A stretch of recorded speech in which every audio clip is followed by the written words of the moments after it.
Hey everyone, welcome to another Albums That Made Me. So this one brings an extra big smile to my face. I really love this album.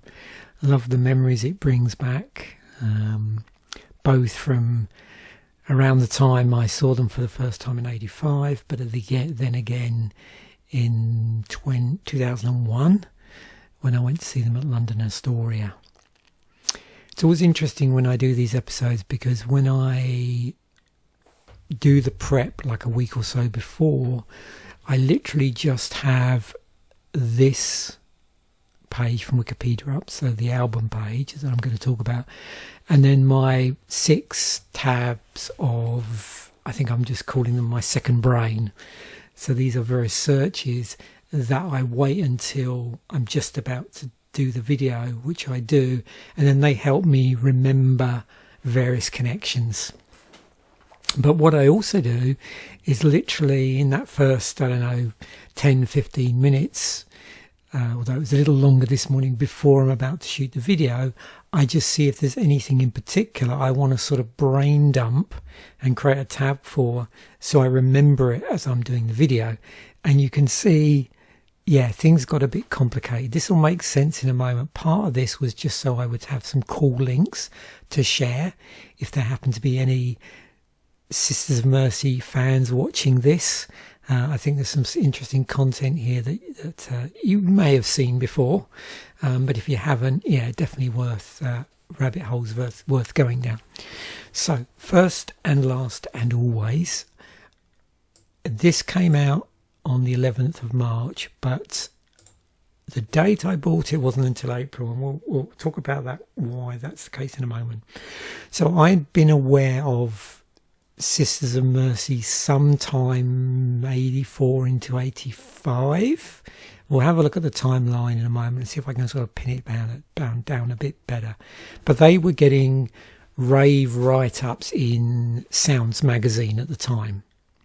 They were on the cover of one, at least one, and what's the term? The music magazine or music paper was waxing lyrically about them, and they'd had quite a number of like EPs out, 12 inches, which I've actually got. So when I finally get through to going through my vinyl collection, I'll obviously pull those out.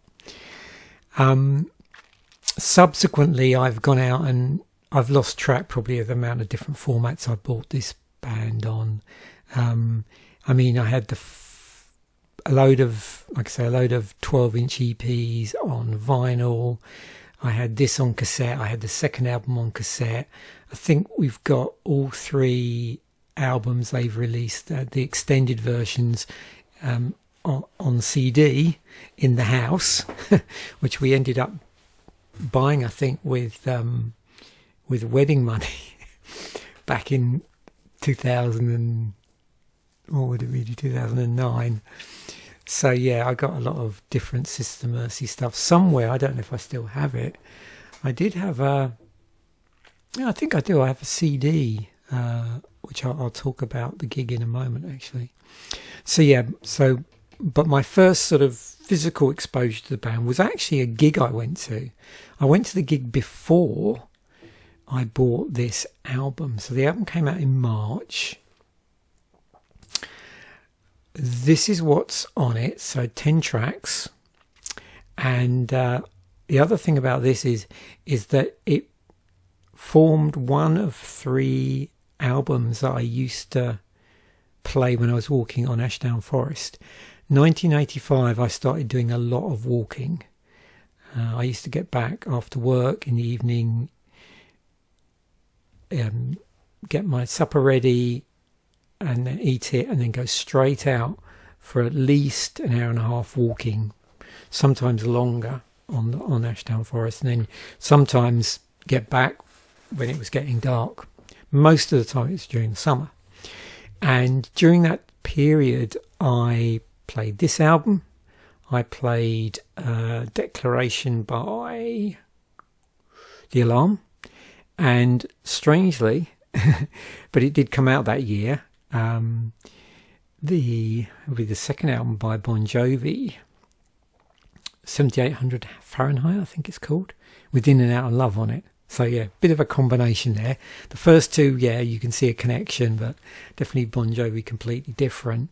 So I was, had picked up quite eclectic music listening taste at that point. But as I've said, with Sister Mercy was interesting, and this was a phenomenon in 85 generally, is that it wasn't unusual for me to go and see a band that I was interested in before I bought their album. Happened particularly in 85, didn't happen much after that, but 85 was a bit of a thing. And this was the lineup when the album was released, and when I went to see them on tour, including the infamous Dr. Avalanche, which was their drum machine. At that point, it would have been the Oberheim for this album. I think at some time way back, it may have even been a Dr. Rhythm. I don't know which model. Let me just see if we can maybe find out. Was it? Oh no, Boss, yeah, there we go. A DR55, which a friend of mine actually had a DR55, I think. Or a variant of it. I have a 626. Actually, I don't have a 606. So 626 has the sort of extra, what would you call it, like Latin themed percussion on it, I suppose. Yeah. But yeah, it started out with a DR55. If you've ever had to program one of these, it's pretty amusing. Yeah.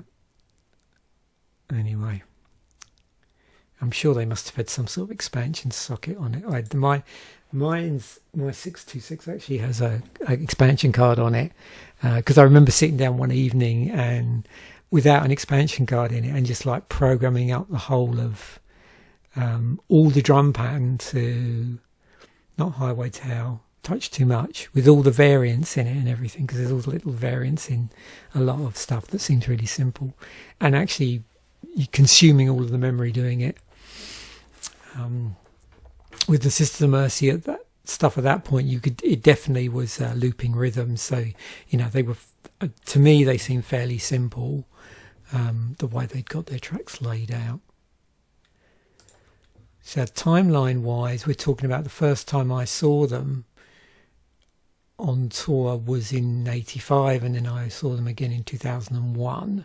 So quite different lineups. You can see here this lineup, which is the one I probably most associated with them, with Andrew Eldritch, Gary Marks, Wayne Hussey and Craig Adams. And Craig Adams and Wayne Hussey went on to form The Mission, who I then subsequently saw on an early tour. So this to me was a sort of lineup I always associate with the band, but I did go and buy the album after this, which is the one with Patricia Morrison. Very good album, but my preference is this one. This one's good as well. It's got Tony James on it. It also had the guitarist from All About Eve, funnily enough. That's a pretty good album. So actually two guitarists on it, like they did back in the day. This album is a much more synthesized, very 80s sounding album, albeit in the style of Sisters of Mercy. And then round here when I saw them, I'm pretty sure they had two. I'm pretty sure they did have two guitarists, but my memory's a little bit blurry at the gig that I saw them, because I will see in a moment some pictures, and I thought they had a slightly more elaborate stage production, but possibly it's just me getting muddled up, because I went to quite a few gigs at the LA and the LA 2. I'll include a link to this. This is really interesting if you're a Sisters of Mercy fan. There's a gigography here. So the first gig I would have seen them would have been 85. So this gig. And it was really cool because literally I went to see them here before I'd bought the album. Then on the following evening, they played on the Old Grey Whistle Test, which I've got a link to the recording of that. And the whole studio just smelled. They used to use this smoke machine quite liberally, and the whole studio just filled with smoke from the smoke machine after they played their set, which is quite amusing. It was like drifting across into the presenters area, and it's reflected when you watch the video. Actually, they actually make a comment about it. And then sometime, literally either on this day or the following day, I went out and bought that first album. And then all through 85 into 86, I started infilling with various early releases. So if I was just to go back here and see if I can find, where is it? Let me see if we've got a discography. Just refresh my memory. So 3 albums, but a whole load of EPs. I'm pretty sure I have these, actually. I have to check. One thing I did have was this one and that one. I think this one I've had on cassette and this one I had on CD, maybe. There's also some interesting... Where's that single they did? Temple of Love 92. Yeah, I've got that, actually. Which was an interesting release. Like a re-recording of that. Yeah. I think I might have this one on CD, quite possibly. And maybe this one on vinyl. Anyway, yeah. So yeah, I definitely did quite a bit of infilling, mainly with these. What's on that? Oh, that does have floor show on it. Okay. Yeah, I'm sure I have that. And when I get around to doing my vinyl collection walkthrough, I'll have to pull that up. Okay. Anyway, back to this. So yeah, so first contact here. Then again, this is a call, like I say, on the TV, Old Grey Whistle Test. Bought the album, and here's a funny thing. I'd be interested in everybody else has had this experience where they've gone to see a band before they bought the album. Is that I was completely blown away by them, live. Just completely blown away up until I saw Ghost in 2010s. This Sister Mercy gig was my favourite ever gig. So there's a number of gigs which really stand in my memory. There's this one. There's when I saw the Cult supporting the single She Sells Sanctuary, was a really good gig. That was also the top rank. When I saw Megadeth at the London Astoria in the 2000s, I can't remember who the guitarist was. It was just after Marty Friedman had left the band, but the sound was awesome. Yeah, they had a really good sound for that gig. And then seeing Ghost in Toronto around the time of the second album, probably, yeah, that's definitely my all-time favourite gig. Just everything about it. The theatrics, super cool audience, that always helps. Super cool audience at this gig and also at the Mission gig, actually. And several years later, I managed to track down on CD a recording of the Brighton gig for the Black October tour. This one. Yeah, managed to track that down. At a record fair, I think, record fair in Brighton. And then 2000s, and it was actually with the same person I used to go to record fairs with a lot, actually. We went up to see Sisters of Mercy on the Trip the Light Fantastic. No, it's not that one, sorry. That's the one where they played the Forum. Sorry, the Exile on Euphoria one, where they played the Astoria. 2 nights at the Astoria. I'm not sure which one we went to. And I'll include links to this useful page here. So that's the Top Rank Brighton one, and you can there's some links there. Performing Knocking on Heaven's Door. Yeah, they did a cover of that in '84. When I saw them in '85, I think there is a. I'll check in a moment. I think I've got a record. Found something on YouTube connected with that. So yeah, that'll be cool to listen to, because that'll be the first time I've listened to it since going to see them live. Yeah, for that one. And then there's the Old Grey Whistle Test one.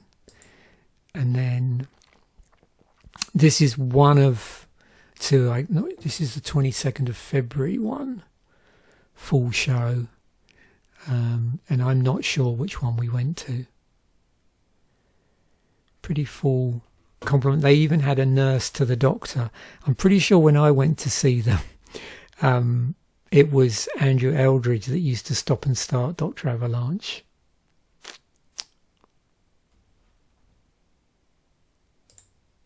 So those are the 2 nights at the Astoria. I just don't remember the support acts, actually.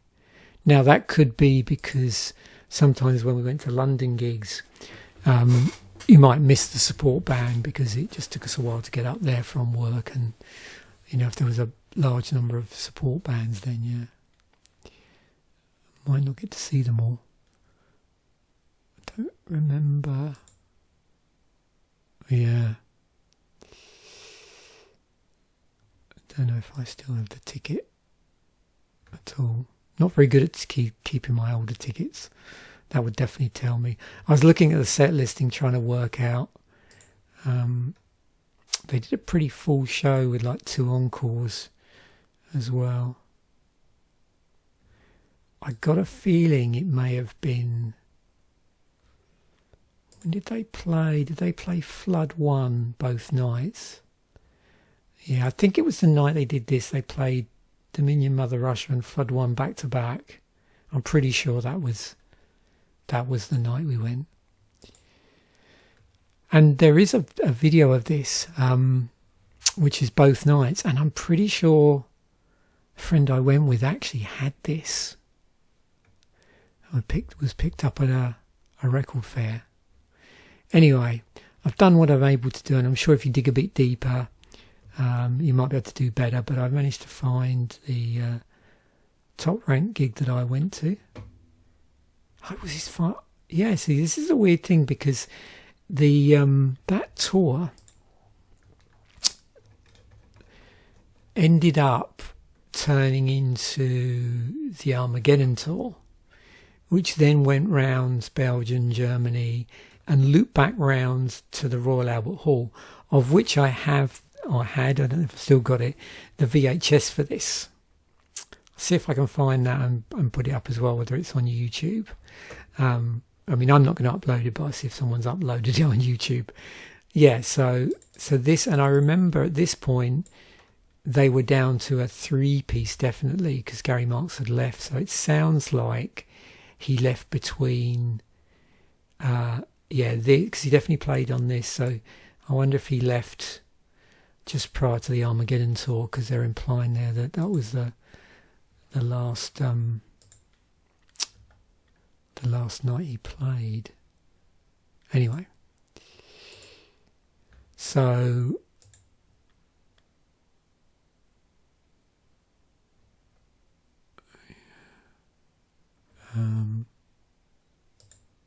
where did I see that? Anyway, it was somewhere, and now I can't remember where I saw it. So, oh yeah, there it is. It's there. Yeah. So there's that. There's this, which is the whistle test one, which is well worth a watch. And then one of the 2 nights. So yeah, 22nd of the 2nd, 2001. So like I said, I'm not sure which one I was at, but as an educated guess, what did I reckon? I was possibly at the Thursday one, which could be this gig because it's the 22nd one. So, but I would have been right back by the mixing desk. We made a point of it's a pretty small venue, the London Astoria, so you can still stand in front of the mixing desk and get a really good view of the band. And so we used to do that just to get sound quality. Yeah. So wow. So what did that lead me on to? Because I was trying to think, like, what was the first of the, the gothic rock, like 80s alt rock bands that I went to gigs for? And I didn't do it in preparation, but I was going to go in. Oh, there it is.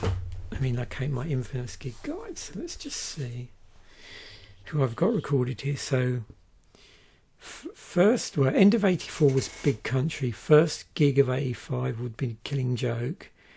Then I went to see the Stranglers. Then I went to see Billy Bragg. Then Sister Mercy. Then The Alarm. So yeah, really early on there, when I was sort of starting to go to gigs by more like alternative rock bands as opposed to 81, 81, 82, where I'd gone to see Judas Priest with Accept, Motorhead with Tank, and then Hawkwind with a band called Bronze. So yeah, a bit of a change over there. Saw the Damned in 85, Dire Straits, Cure, Saxon, yeah, jumping around. Susan the Banshees, October. The Cult again in October. Tears for Fears in November. UFO in November. Paul Young in December. Wow. So quite a few different styles of band there, but definitely this was early on in terms of my ear starting to get bent in that area. But like I said, a lot of really interesting connections with the band, and it's a band that sort of stuck through me really, and I always keep, going back to and listening to. And I know when I'm out walking, it gets very nostalgic if I sort of just walk to the whole of that album, the whole of First and Last and Always.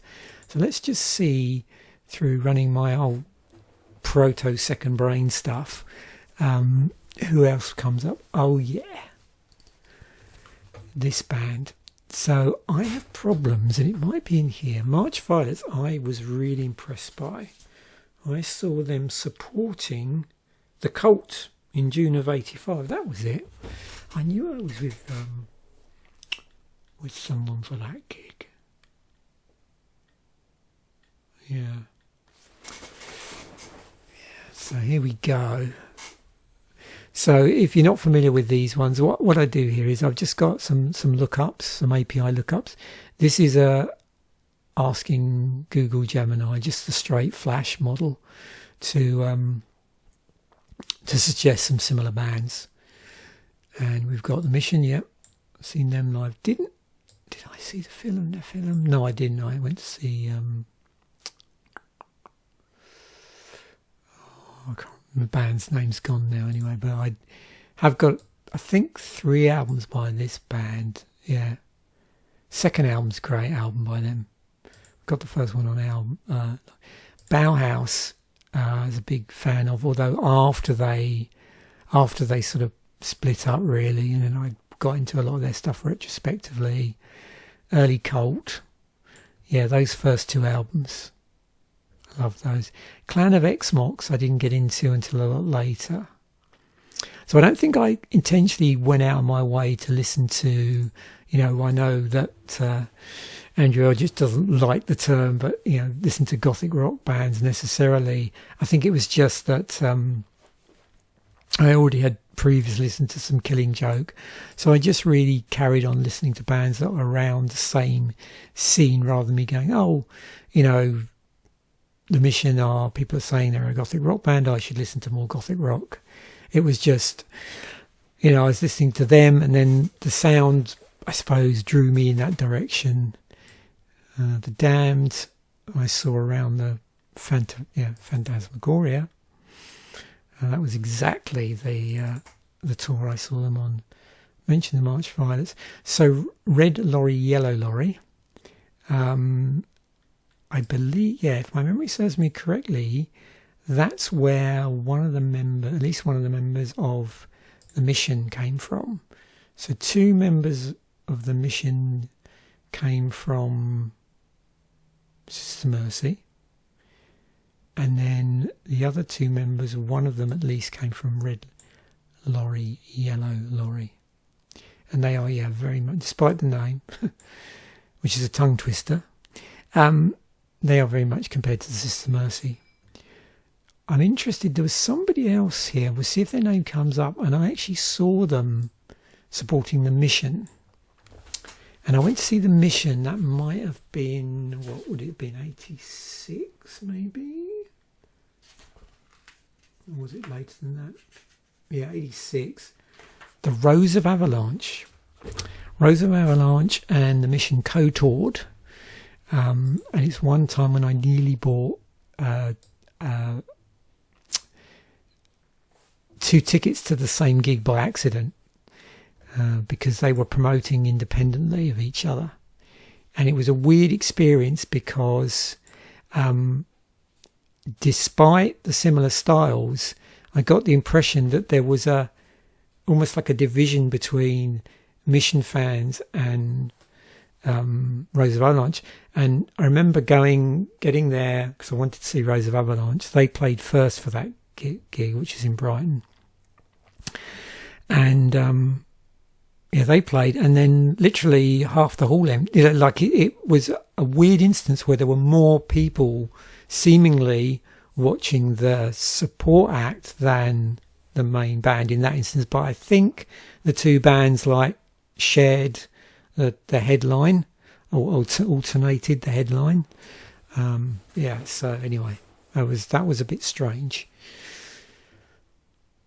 X-Mile Deutschland, who did I see? I didn't see them live. I saw a band that was similar. Was it a band called Hardcore? Maybe. Didn't get around to listening to Christian Death or London After Midnight or Rosetta Stone. Or Mephisto Walk. So mainly these other bands that were around at the time. I mean, obviously Bauhaus predate all of this. And I remember getting several videos out of the video rental place, and being absolutely intrigued by the band. Okay, what have we got? Bauhaus, the Mission, Rosetta Stone, the Sisterhood. So this is an interesting sort of side thing where there was a good deal of legal shenanigans going on sort of post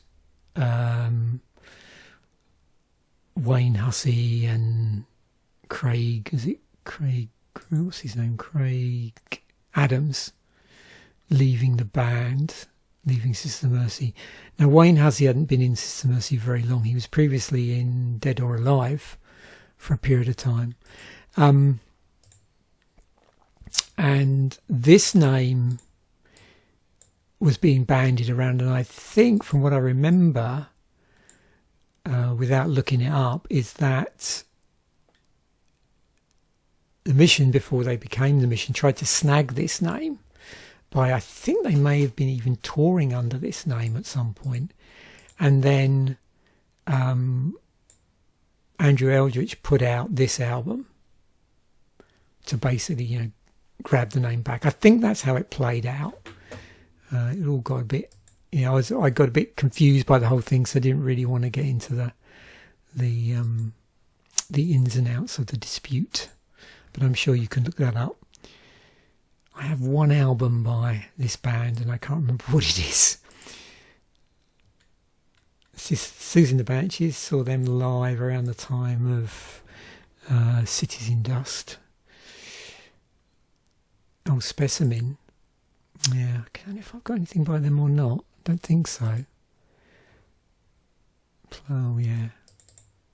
Favourite track of mine, Marianne. So this is just a Last FM look up based on their... you can generate a playlist from their Scrabble data. Now we get into the interesting aid memoirs. So this is where I've wrapped up various prompts to for genres to try and probe a little deeper, and then also refresh my memory. So yeah, recognise all those bands, and yeah, I suppose that's what happened. You know, there's so many different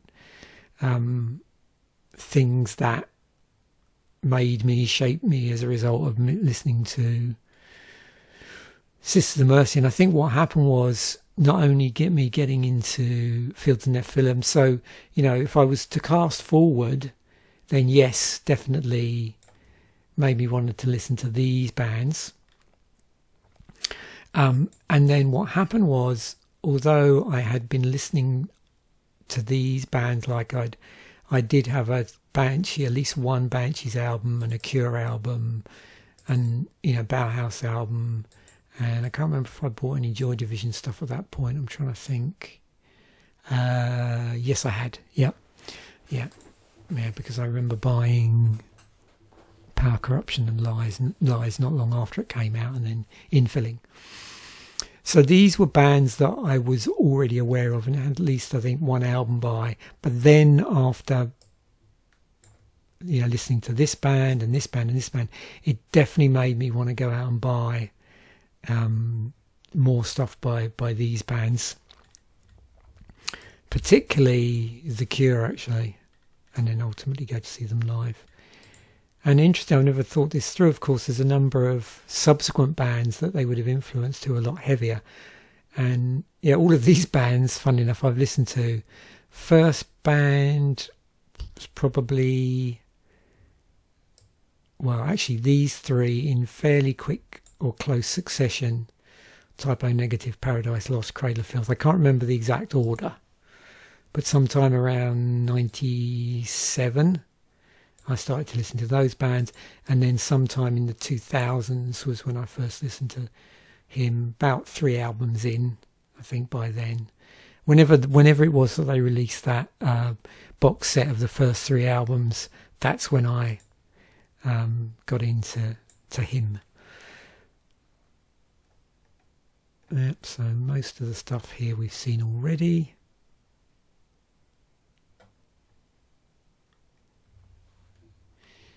And then, yeah, I suppose a lot of this I have listened to retrospectively, and no doubt it's because my ear's been bent in certain ways, like the Velvet Underground, the Doors. I mean, they're always there. David Bowie probably already listening to T-Rex. But then, Nick Cave. So I would have listened to him around the time that I watched, was it Wings Over Berlin? Is it the Wim Wenders film? Where I think there's a something off one of the first albums that's used on there. Roxy Music I've previously spoken about. This is probably not dissimilar. This asks a slightly different series of questions and tends to be a bit more backward looking as a consequence. So I'll be interested if there's any earlier bands it got me to listen to retrospectively. I can see the Cocteau Twins coming up through this analysis. I didn't really listen to that much, funny enough. I sort of almost like skipped over them and then got into shoegaze a lot later.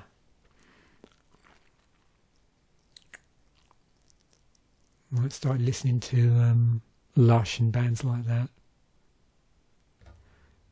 I did end up listening to this album at one point, which is the Birthday Party album.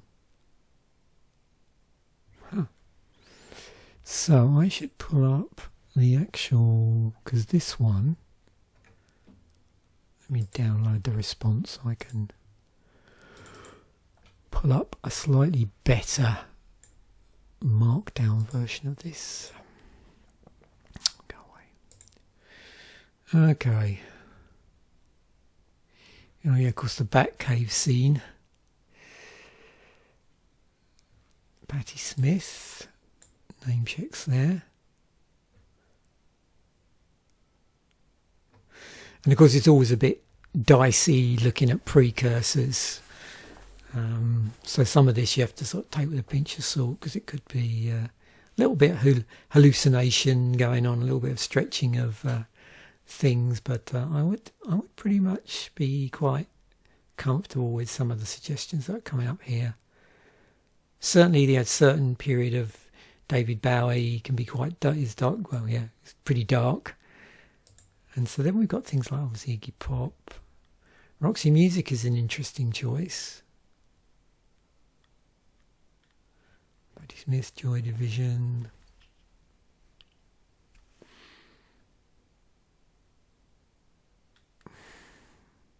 We're in the flat field. You know, I had a few Bauhaus albums kicking around on CD, and not CD, on cassette, sort of after they'd split up, and then I bought a few on CD actually. But of course now you can just stream everything anyway, so it's a bit of a moot point. Sometimes you have to be careful with this as well. Sometimes these song titles and the albums they're associated with get hallucinated. The less well known the band is, the more likely that is to happen.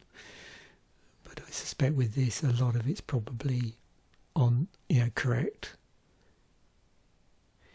Shot by both sides by a magazine.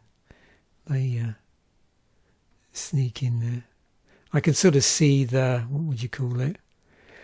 The musical DNA to some degree, like the precursors. That sort of slightly darker new wave.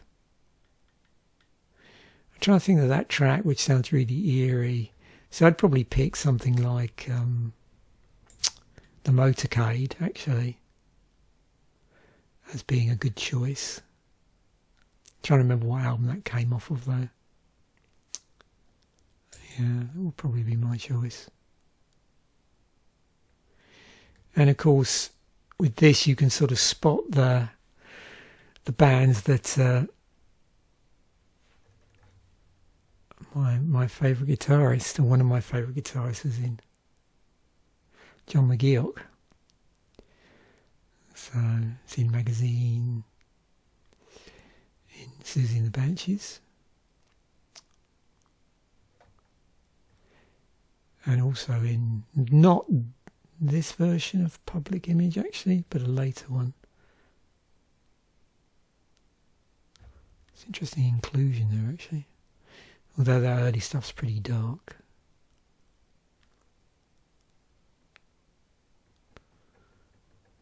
Cool. So that, yeah, I've sort of been, this episode's been in the back of my mind, and I've been really looking forward to it, and I'm glad I did it, because like I said, just literally 20 minutes before I was about to record the video, I had a massive sort of brain dump, so I'll have to be careful to maintain this. I think I did actually remember to create a second copy of it, yeah.